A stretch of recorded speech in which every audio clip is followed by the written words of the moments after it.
for me, when I hear of mental health, it strikes to me as the emotional well-being, the state of your mind. Are you sad? Are you happy? Or are you stressed? And it's often misconstrued or confused with the mental illness, which it is not. And just like you have to take care of your personal life or professional life or even your bodies, you're taking care of it, you have to take care of your mental health. That's very important. To me, mental health is all about the stability of your mind. Depression, I feel, is a very serious and a very common mental illness. It can affect anyone. Even when you have all the riches, all the success, all the joys, happiness in the world, I think it can strike you when you're least expecting it. It can suck the joy out of things that you usually want to do. It can make you isolated from your friends, family. It can make you lose sleep, or some people tend to even sleep more. It can change your appetite. It can change your view towards life. You have a sense of purposelessness.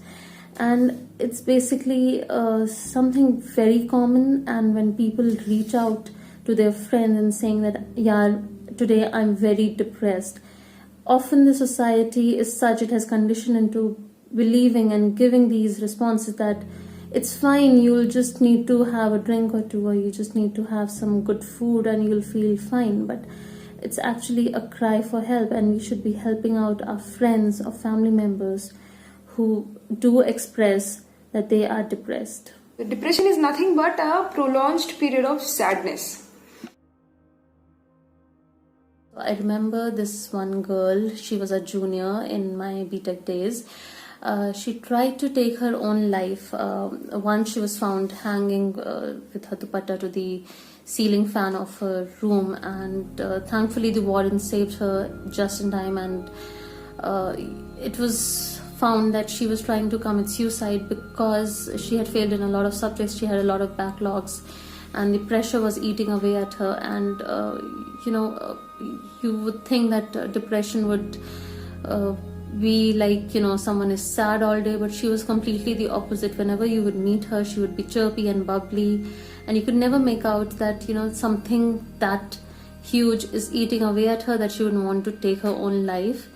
And it really made us realize that depression is not something that you can diagnose that easily, that if a person is just sad, that you can reach out to them. Even if a person is trying to be happy on the outside, is trying to be brave, they can still be having a lot of problems in the inside, enough to take their own lives, which is very sad. And today she is successful, she is married, and I'm so happy that whatever she had decided to do that day, it was not successful. I'll share with you my story. I have no hesitation in that.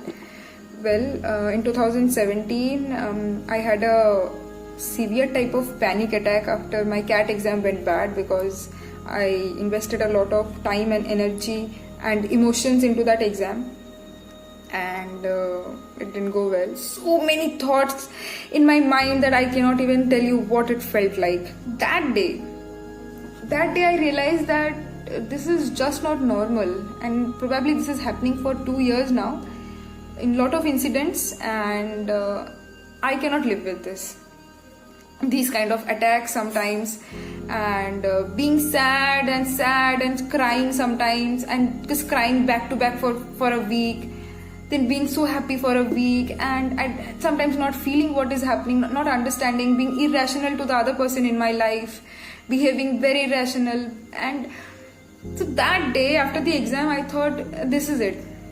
So I went, I talked to a counselor, and let me tell you, she identified everything very scientifically. I think everybody thinks that you have to take medicine. If you go to a doctor, they'll give you medicine. No.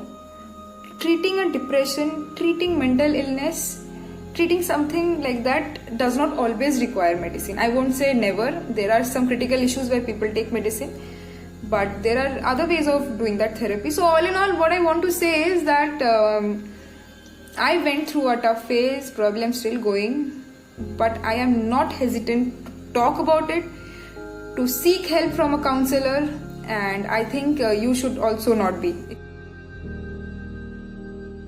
The answer to that is no. Why? because the society always needs to have the proof before it can do anything. So when it comes to physical ailments, people can actually see that yes, the person has got an injury in his leg, so he cannot perform his day-to-day activity like walking or running properly. But when it comes to mental health, because it's affects how the person is internally made up and the society cannot actually see it, so they tend to consider it as something that is not as serious. So my answer to that is, of course, the society has a lot of stigma attached to the mental health issues.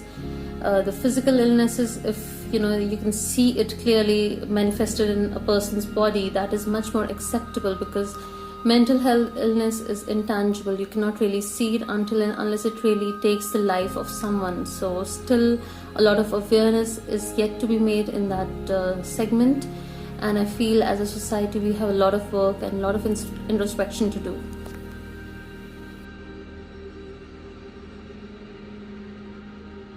I think first and foremost, everyone needs to acknowledge the government, the society, everybody needs to acknowledge the fact that this is as much severe a thing as physical health. Mental health is as severe a thing as physical health.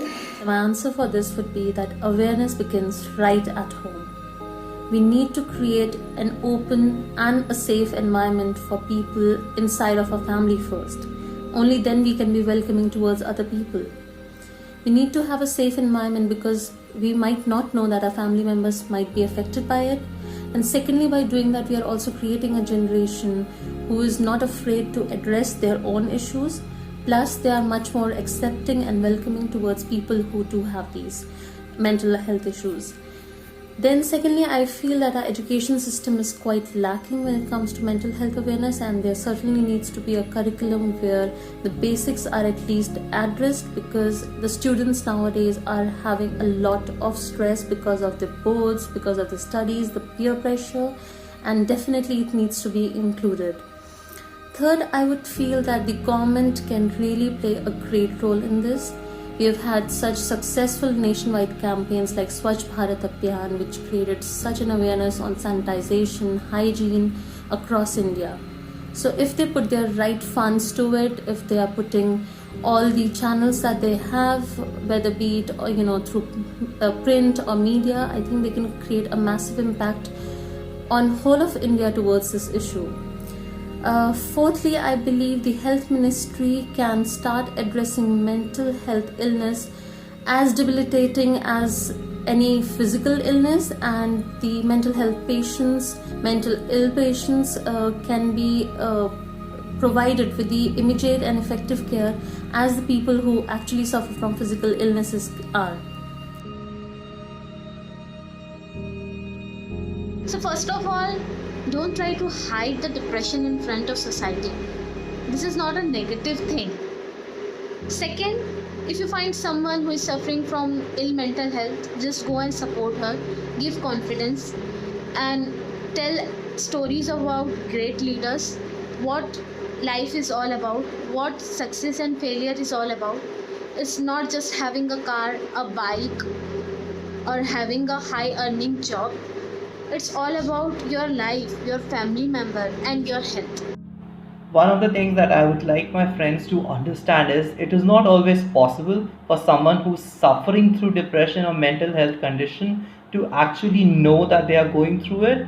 So what everyone around him has to do is understand the changes in behavior, have a bit of mental maturity to identify that yes, if someone is behaving in a manner that is adverse to how he generally reacts, and is behaving like that consistently. For example, if suppose someone is reacting a bit more aggressively to how he should have actually behaved in a normal situation and has been doing that for some time, and his behavior is kind of changing and becoming a bit that can be considered weird in normal circumstances, that would be a time to actually sit, instead of just shoving him to a doctor directly, actually sit with him, and try in a very informal situation and actually try and understand if he's going through something. I really feel that the awareness and the change has to start at home. So, first of all, I like to implement it in my home where I can have a healthy and open dialogue,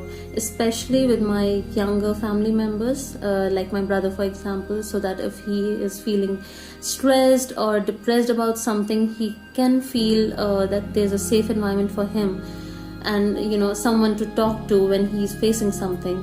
So I think that is very important, that you create that trust net for someone who's undergoing these issues. Also, reaching out to your friends, those you have not been in contact with, to see how they are doing, because in the world that we are in right now, we are connected so much on the social media, but there's a lot of disconnect in real life, and we really do not know what is going on in the other person's mind. So I think we need to do that with our friends and families, and if all of us do that together, I think a lot of issues can be solved. There are more than 10 million cases per year just in India, and yet people think about it like it's a taboo. More than the medical treatment, just a heartfelt conversation with your loved one and family can do wonders in treating depression. I think I'm going to talk more about it. I think if we talk more about it and not see it as a taboo topic, it becomes easier for a person who's battling depression to open up about his issues, and then probably it will be easier for him to seek help. So if we look at it as something which happens like cough or fever, like those illnesses, and we think that it is normal to have it, and then if it becomes normal, then people won't hesitate to seek out mental health experts or counselors or psychiatrists. First, I would completely want to heal myself. Right now, I want to do is, if I see any of my friend or acquaintances going through something like that, I might give him or her some contacts, or just suggest her or him that please do go to a doctor, and there's no shame in that. Thank you.